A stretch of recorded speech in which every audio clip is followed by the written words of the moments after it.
Geek Tank Radio on 98.1 The Max. Welcome, everyone. We are the Geek Patrol, and our microphones don't have a stun setting. I'm Joe Thorderson, here with my friends Brandon Olmstead and Alan Gilbreth, and our buddy Max over there behind the glass. And this is our another Father's Day episode, so I imagine that the theme of fatherhood is going to travel throughout the show today, or at least be present. I know it's going to be present in the first segment because I have a very specific Father's Day question I'm going to ask you guys. So, okay. Is there anything, Brandon, I feel like we should... That's like asking me for hair advice. Yeah, well, but Brandon, I think we ought to at least mention, because we're getting all these messages. People are emailing me, people are texting me about the Memphis Comic and Fantasy Convention in our pursuit of a new venue. Right. I'm actually thinking it's going to work out pretty great. Knock on wood. I probably just jinxed it. But. Yeah, I mean, Joe, you probably just ruined what we've got planned. And I want to tell people, but you know how it is. Until names are on dotted lines and that first deposit is made, I don't trust it. I feel like if we put it this way, folks, if we get it locked down, I think everybody is going to be thoroughly happy with the situation, assuming we get it locked down. But we're working on it. We're not shirking our duties. It's like, as I mentioned, names on dotted lines and deposit. But hey, we had that for our last venue, and then those corporate people came along. There you go. I'm just saying. But stand by, folks. We hope maybe by next week we'll have a firm answer for you. But okay, something soon. I have so much artwork ready to go. Yeah. I just need dates. I need a place. So you guys, it is Father's Day, and I have a question for you. Okay. And so all of us, I want to say this was the second movie. Okay, we all remember the second Star Trek movie, the back in the, with Chekhov got those things stuck in his ear. And, it's called The Wrath of Khan, Joe. The Wrath of Khan. But there was a very small subplot that Captain Kirk, we found out, had a son. Yep. Okay. I just want to make sure you remember that. I think his name was David. David didn't make it through the franchise. Subplot? Yeah. Your definition of his son was a small subplot? Everything but past Khan or Spock dying was kind of a subplot, in my opinion. Honestly, other than it, renewing the grudge between Kirk and the Klingons. Right. It really, he didn't matter. Okay, so here's my question for you. I want to ask, do you think Captain Kirk, because in the books, I think there's even different stories, but do you think Captain Kirk was a better or worse father than Darth Vader? And I'm not kidding with this question. In terms of, I'm not talking about his role in destroying the galaxy or anything. I'm talking about strictly fatherhood, So, I'm going to catch all sorts of hell for this one. There we go. Vader is the better father. See, that's what I think, too. But why do you think that? Okay, so when he realized that his children were out there, he searched for them. Oh, good point. Yeah. Was he a bad guy? Absolutely. Vader's the bad guy. He gets his heroic redemption arc, but never forget that he was willing to team up with his kid to take out the Emperor and rule the galaxy. The same way he was ready to totally, take out the Emperor with Padme at his side and raise their kids as they ruled the Empire. There you go. He's a family man. His motivations were bad, but he was a family dude. He had love. He had love. He had love for his children. He had love for his spouse. He was flawed, just like every father is. Kirk, on the other hand, was like, I have a son? What? Oh. And then That's your fault. it's like, yeah. He didn't know. He didn't care. Well. And the truth of the matter is, as much as Kirk got busy across the galaxy, he's probably got an entire legion that are out there. He's got a ball team. They are they are probably hunting him down through the shadow government that runs the Federation, which we've seen time and time again, in order to put him in situations that would get him killed. I will guarantee you, if Roddenberry had finished doing his own stories, you would have eventually found that the League of Kirks were against James T. Mac, go ahead, because I have to clarify one thing Brandon said. But I was going to say, this kind of reminds me of the idea of, you might call them closet villains, because there are certain villains that advertise their villainy on their sleeve, and I think they're better for that. Alan. But there are people Yeah, they own it rather than, trying to hide the fact that they're villains. Like, I'm reminded of someone like Erwin Smith from Attack on Titan because it's like he's done pretty awful stuff and everything, but he's still trying to, justify it, like, by the guise of doing something good for humanity. But Yeah. Well, that's a good point. Darth Vader wants to rule the galaxy, and he's bringing his son alongside of him. So Bring your kids to work day. But Brandon, it's worse than that because I think you're leaving out a critical. There was a line that Kirk and I forgot his mother, his wife's name, not his wife, but the mother of his son. Basically, he knew he had a child all along. They said, "I promised I would stay away. You asked me to stay away, and I did," or something. Well, I'm a father. Nobody would keep me away from my kids. I'm sorry. And this kid was what, 20? He was probably almost 30 years old now. He's a grown. And David did not like Captain Kirk. Nope. He resented him. And eventually he bought the farm too. He did. I can't remember how he died. But I say hands down Darth Vader's a better father than Captain Kirk. Alan, you've been groaning, but you haven't said anything. What's your opinion? I'll give Kirk his credit. Don't. Stop apologizing for bad fathers. He was told stay away, and he did. No, he wasn't told. They agreed. She told him, you get out. I'm going to go. We're going to be in the. I doubt it. I think the two of them sat down, and he goes, I'm not going to give up my career. And she goes, then I got no use for you. And he goes, fine, I'm gone. And that's how it happened because probably he took his career over his kid. Exactly. Yeah. Yeah. Which explains why David resented him. Right. Yeah. Sure. But I wouldn't have, if I was David, I definitely wouldn't have gone into Starfleet. I mean, let alone get gacked by Christopher Lloyd. I'm sorry. Jim Ignatowski trying to take out the world I was having trouble buying that. I mean, at least Vader didn't take his career over his kid once he found out he had some. And he could have killed Luke, and he didn't. He tried to teach him a little life lesson by cutting his hand. And actually, it was sort of a bonding thing because now they're similar. They have missing limbs. There's always some tough love going on. Yeah. When your dad's a villain, it's going to happen. Okay. But that's the thing. Is not only is your dad the villain when it comes to Vader and Luke. All right. Well, we're going to continue this philosophical discussion. Family lessons via Gru. When we come back here on Geek Tank Radio. You're listening to Geek Tank Radio on 98.1 The Max. David Hasselhoff's lawyers are waiting outside. The Geek Patrol is back. And welcome back. Max, that's on you, man. Right.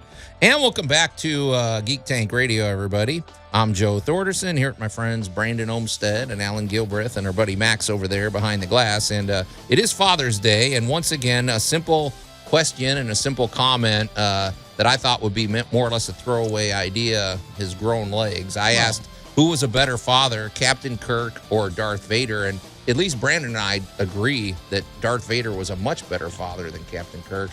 Max, you haven't chimed in. I don't know who you voted for. Alan, I'm just going to moan. He's just, okay. Nope, he doesn't even like the question. So, but Brandon, it triggered another thought. I want them both off my lawn. As I was starting before we had to, give way to the advertisers, there's a wonderful situation here. Imagine, if you will, you're a kid. You grew up. You were raised by your aunt and uncle. Nice little desert planet. You want to get away. You want to join the rebellion. You want to be a fighter pilot, blah, blah, whatever. You find out your dad is he's the villain, but he's like second in command of the government. Yeah. It's like. That's a good point. He's the next one in line. You find out that, it's like all this stuff was hidden from you, and you have to find out from your ghost mentor that this was all hidden from you and hidden from, Anakin as well. When Anakin found out that he has a son, which in Vader's Quest, which is a in-canon, or at least before Disney, it was an in-canon story that took place between New Hope and Empire, where he finds out the name of the pilot who took out the Death Star is Skywalker. He kills everybody who was there who witnesses this, both on both sides, and he goes hunting for his child. There you go. And, of course, knowing that Padme was pregnant with twins, he realizes that once he finds one, he'll find the other. Yeah. So he goes searching for his kids. Now, did he change his career path? No. He didn't. His career path. He's still working for the the fascist government that rules the galaxy, but he wants his son at his side. What you're trying to say is he had a steady job. Right. Yeah. There you go. All right. He could provide for the family. As Now, opposed imagine to if- Peter now- Parker's now, here's parents the and thing. or Harry Potter's parents. All right, here's the thing. Peter's parents were spies. They got killed. That's why Aunt May raised him. You should know your knowledge before you speak on what parents don't have jobs. But I'm just saying Harry they're Potter's dead now. parents, they were fighting a war. It's all Yeah. good. Yeah. Anyway, so back to what I was saying. Now, imagine you find out that your dad is one of the biggest villains in the world. You got to come to terms with that. And what does Luke do once he realizes it? I'm gonna find the good in him. I'm gonna bring my dad back. I'm going to work for this. This is an amazing father-son bond. Exactly. Kirk is this lauded hero. He's reckless. He's dangerous, but he's this lauded hero amongst the people of the Starfleet Academy. David's a recruit. David hates his dad. Yeah. Their relationship is never going to be good. But then as soon as David gets ganked, Kirk makes it it becomes his reason for hating Klingons. not that he really goes to avenge his son. He just uses it as another motivation to be a hero amongst all these other people. Kirk is he's a great captain. Yeah. He does what it takes. Yeah. But he's a horrible family man. He is, and I mean, and his son knows it. He chose his career over a family. Right. So. I think it also has to do with the difference in personality between captains because there's a great episode of Star Trek that I saw where Picard had a near-death experience and Q was visiting him, and he was talking about how he sacrificed love for the sake of his career and everything. But there's a certain nobility about Kirk. He's not as brash and unappealing as Kirk, so to say. You mean So- Picard? Yeah, Picard. And I'll go one step further. When Picard found out he had a kid, he embraced him. The kid wasn't so happy about it, but I don't he remember embraced that him. episode. That's in Picard, season 3. I haven't seen that. Okay. Yeah, All right. Gotcha. yeah. Well, they learned their lesson Right. between Kirk and David. Yeah. I do have a question, and Okay. far be it for me to point out a plot hole in a Star Wars movie, but I've never understood. Plot holes. Okay, so they send Luke off to. So Leia goes and lives with Bail Organa, and correct me if I'm wrong. Her last name that everybody knows her by would be Organa, right? Right. Why is Luke? Why did they keep his last name? Isn't that sort of a tell? Like, and it's the same planet that his dad came from. You know, I mean, I don't get that. Why would you keep Luke Skywalker? Why don't you call him Luke Smith or something? Luke Lars, because yeah. Hold on. Here's the other thing. Okay. You saw Leia is like totally protected, but she has no Jedi around her. Yeah. Ben takes Luke to Tatooine, and then he sets up camp. You trying to tell me that wasn't bait? Well, see, that's okay. That's a good. Now, is that what was going on? Absolutely. Was this That's bait. Luke Skywalker was bait. Yes. Now that's interesting. I mean, 'cause, it casts some some shade on Obi-Wan, but yes, Luke was bait. and how you- has and that you- never been on a T-shirt? Luke was bait. I mean, because that. I mean, they kind of let you know that Luke was bait in the Obi-Wan series. I mean, I'm trying Reva to comes remember. after I only him. watched that once, You but know, it does seem Yeah. like a glaring, like I don't know, Yeah. a glaring plot hole. But Yeah. I still think they wouldn't. Okay, anyway, it was. I mean, just at least he wasn't raised on Dagobah with Yoda. Can Oh, you no. imagine that? I mean, I don't know what's worse. Like I'm from Houston. That's where I grew up. What are you I think talking I'd about? rather have the jungle. Well, I don't know. I don't know if the jungle, if Dagobah, you even see the sun when you're there. well, Because I mean, Not it's only always overcast. you're always corrupted by the presence of the Force there too. Like the dark side, I thought is pretty heavy there. At least Tatooine, you could make friends and you could go, trade power converters. Hang out in and seedy stuff. bars. Yeah. here's the other thing. Vader is more likely going to go looking for a force convergence on Dagobah than he is going to go back to Tatooine for anything because of the sand. He hates the sand. Yeah. Well, he gets in those joints, and man. just think, when, he hated the sand before he was half robot.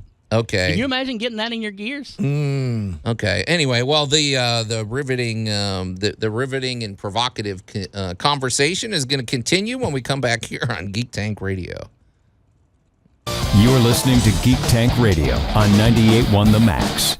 The Geek Patrol is back. We couldn't even convince you that Bruce Wayne is Batman. Oh, come on. That millionaire playboy, he's too busy socializing at cocktail parties and managing the affairs of the Wayne Foundation.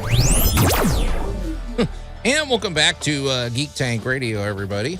I'm Joe Thorderson, here with my friends Brandon Olmstead and Alan Gilbreth and our buddy Max over there behind the glass. And I guess this is our special Father's Day edition of Geek Tank Radio, and where we definitively agreed, except for Alan because he just didn't like the question in the He's first not place. going to give you an answer because he knows it pushes your buttons. Well, we put forth the case that Darth Vader was a much better father than Captain Kirk. And we're not talking about who was a more evil, obviously he was an evil villain, but hey, when it came to being a fatherhood, he got it right. And I also want to say we should also probably keep this on the table that, hey, father figures or godfathers are worthy, because Sirius Black was a pretty good godfather. Yeah. He risked his life for Harry, and he eventually gave his life to save his godson, so that's cool. But we were also talking about Thomas Wayne.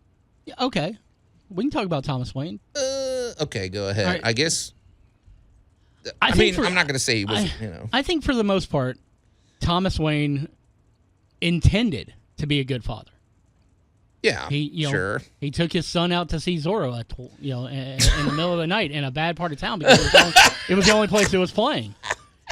That was sort of my question. Is like, okay. All right, so here's the thing about. Do you just do whatever your kid wants and then risk their lives and then you get murdered? But that's the thing is like, you don't think about, especially back in the 40s, you didn't think about the consequences of taking your kid out to a movie and then getting shot. Well, oh come on! Thomas Wayne was a doctor. He could have fixed himself back up. Yeah, that's nice, man.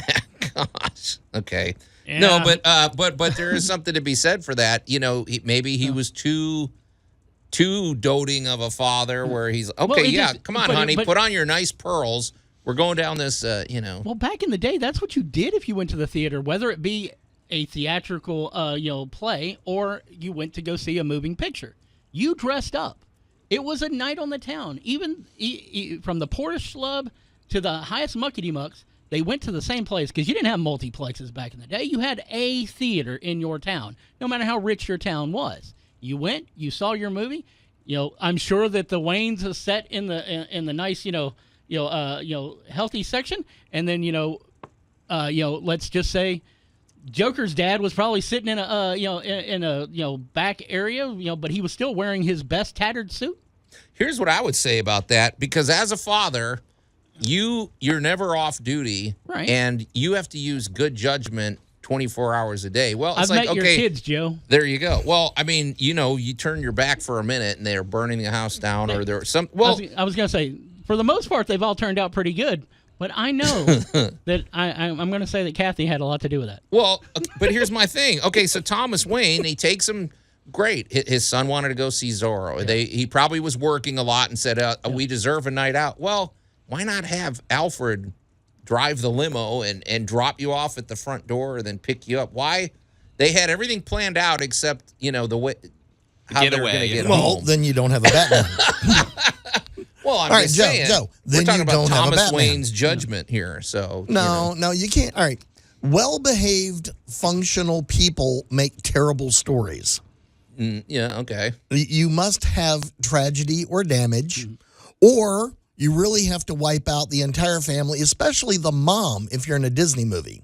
Yeah, moms don't. Yeah, because let's face it, bad man. Hey, Brandon, you're a cool kid. You're a smart guy. Congratulations. We're about to make a movie. At which time Brandon begins crying uncontrollably because he knows somebody in the family near him is about to bite the dust horribly. It's a bad scene. It's how we get stories. It's how we get there. And then you also get with like Harry Potter, or you get with Luke, or any of these, you get and by the way, you're not just a kid. Yeah. Dun, dun, dun. You're a insert celebrity status thing here. And with Bruce, it wasn't so much a Oh, and he didn't get the whole, you're a wizard, Bruce. He got No. I don't want anyone else to go through what I went through. I'm going to use my father's fortune to make sure that doesn't Oh, happen. I'm sorry. Here, Bruce, here's $1 billion. Yeah. Don't waste it in one spot. Right. Yeah. Do you have something, Max? Well, I think we were talking about this off the air, but good dads have a certain level of impermanence to them because they're like proper catalysts for their kids in order to go either haywire on the bad end or the good end. I'm reminded of Grisha Yeager from Attack on Titan, even though he wasn't a good father, or Thor's from Vinland Saga, how he was sort of a catalyst for Thorfinn's misadventures. I'll take it one step further. Okay. And I'm going to put this one out there. Alan will probably be the only one who can actually comment on this one correctly. Harry Morgan. He saw the danger in his child. He saw the evil in his child. What did he do? He trained his child to use that evil for good. Wait, who's Harry Morgan? Oh, Dexter's dad. Dexter's daddy. Oh, I never saw. Okay, so Played by Corbin? Burnson? No, it was. wait, Dexter though only kills bad people. He's a serial killer who kills serial killers. He's the bad guy who kills bad guys. Okay, Yes. so what does that make Oh him? my God! Why can I not remember the guy's name? He was in the Warriors. He was Raiden in the second Mortal Kombat movie. Yeah. So Hannibal Lecter's dad should have just harnessed the power of his son, I guess. Well, Hannibal Lecter, he had a snap. He didn't show those signs when he was younger, until he had already. But Dexter outlived his Dexter parents. was a unique character in the fact that he was damaged from the very, very beginning. Kind of makes me think of H.H. Holmes, how he said, I was born with a devil inside of me. There we go. Yeah, but H.H. Holmes killed bad people, and he was actually real. So, H.H. Holmes killed. I mean, he killed good people. everybody. No, that's what I'm saying. He was bad. He was a bad person. Yeah, So he built a home of torture and death. So he should have just had a dad who encouraged his murder sensibilities. Well, I mean, we're trying to stay in fiction here, Mac. Yeah. We don't want to deal yeah. with brutal, cold I mean, we could get so- into it, but we'd have to have a much longer show. Okay, but so But we're going to anyways, say James Remar played him in the regular show. Most recently in Original Sin, Christian Slater played him. Right, And plays dad, right. Yeah, but when he realized that Dexter couldn't fight these urges, he created the code, which is all about not getting caught. Okay. All right. We'll continue when we come back here on Geek Tank Radio. You're listening to Geek Tank Radio on 98.1 The Max. The Geek Patrol is back. Your mother was a hamster, and your father smelt of elderberries. Alan was their dad. Okay. And welcome back to Geek Tank Radio, everybody. I'm Joe Thorderson here with my friends Brandon Olmsted and Alan Gilbreth and our buddy Max over there behind the glass, and it is our Father's Day edition. Although I'm learning, we were having sort of a philosophical discussion off the air, and it's about Dexter, because you said, I guess, I don't know, are we saying Dexter's father? We're rating fictional fathers in terms of who was a better father, or maybe what were their values, or what, where did they fail? Yeah. Thomas Wayne should have got a cab or had Alfred pick him up in a limousine at the night of, watching Czar. I'm saying logistically, he made some tactical mistakes and paid the price. So, when you're father, you're on duty 24 hours a day. Oh, yeah. But you were talking about Dexter, and honestly, I don't watch that show, but I do know what it's about, and it's an interesting show because he only kills bad people. Right.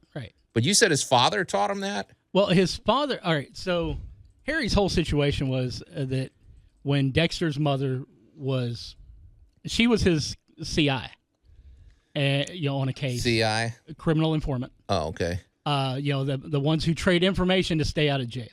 Oh. So she ends up getting, just mutilated in a storage container with a chainsaw. Jeez. And they leave the child in there, soaked to the bone in her blood. And when Harry finds him, he, quote unquote, adopts him without adopting him. Oh. Now, there's been allusions that, Harry and Dexter's mom had a thing, and, he may have been Dexter's biological father. He may not have, but when it comes down to it, he raised this child. He knew there was a darkness in this child, and yet he still brought this child into his home and was going to make sure that he was loved and taken care of. Right. And he did. Sometimes at the loss of his own biological daughter, Deborah, because Dexter got all the attention because, well, Dexter was traumatized. Oh, boy. Yeah. Deb becomes a cop. She follows in her father's footsteps. She becomes a detective, all that jazz. Dexter becomes a blood splatter expert with the forensics lab. That's how he accesses the files of the people who he's going after.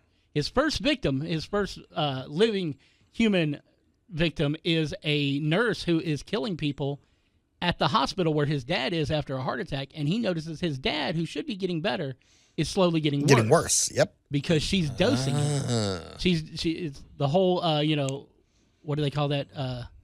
The Nightingale syndrome? She's that nurse of death kind of thing going on, yeah. In the original show, she's played by Denise Crosby. Oh, that's interesting. That's why Denise, when she was at the first MCFC, had those pictures from Dexter to sign. Okay, that's right. Yeah. So, all right. I got to plug in too. There we go. Well, I mean, if you want to carry the whole father thing, I mean, we can go to the film that got released Friday, where the Phoenician Scheme. Oh, that's Benedicto del Toro's new movie. It's a Wes Anderson, and he is a slimy, wealthy, terrible arms dealer, Zaza Corda, and after numerous assassination attempts, because he's not really well loved, he decides to give his empire to his only daughter, who kind of in response to dad's career has become a nun. Okay. So, now you've set up the comedic and terrible things that you're a nun, but you're now in charge of a huge empire that builds weapons. Huh. Okay. So thus begins the hilarity of a Wes Anderson film with, here we go. And it's going to be Wes Anderson, so it's going to be goofy, and it's going to be lots of dolly shots and all the things Wes Anderson is known for. But congratulations, there's your all the way up to Father's Day. Here comes Dad to your nunnery to go, hey, by the way, you're in charge. Huh. Interesting. So the I'm gonna take care of you and your people by letting you take over the family business. So you're gonna have to sell guns to get the money for your orphanage. Yeah, that kind of thing. Yeah. So, well, I'm just thinking because there was like you do.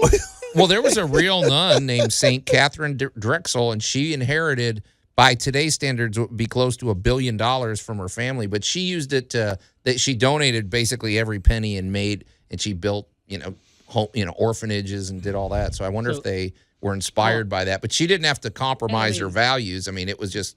Well, this one has to survive assassinations, money, attempts, and everything else. And in a situation like that, do you attribute the money to the father and the fact that he managed to give her this business that allowed her to take care of everything else she actually cared about? Or do you go, she turned out great in spite of who her father was?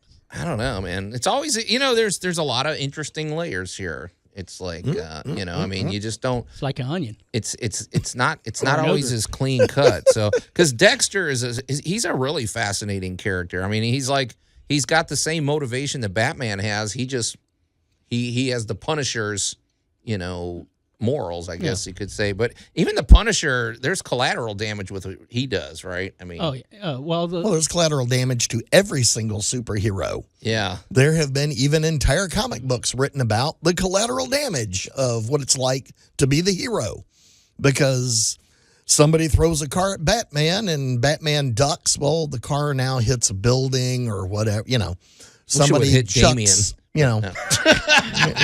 somebody throws the Hulk through a couple of buildings. Oh, come on. Damien's getting better now that he's got a good father figure. Yeah. Damien. So, I mean, if you want to get into the collateral damage of families, oh my gosh. Okay. Well, it's just an interesting thing, and I guess I'm sure once the show's over, we're going to think of other father figures in fiction and in stories. But I don't know. Today, I really enjoyed our discussion of Kirk versus Darth Vader, because it just goes to show, and eventually it was his son, it was his relationship with his son that got him to bring balance to the Force. So, it all works out in the end. But you guys, speaking of the end, the show's over. So until next week, we are the Geek Patrol, and I am Joe Thorderson. I'm Alan Gilbreth. I'm Maximilian. And I'm Brandon Olmstead, giving a good shout out to both fictional and real dads. Happy Father's Day.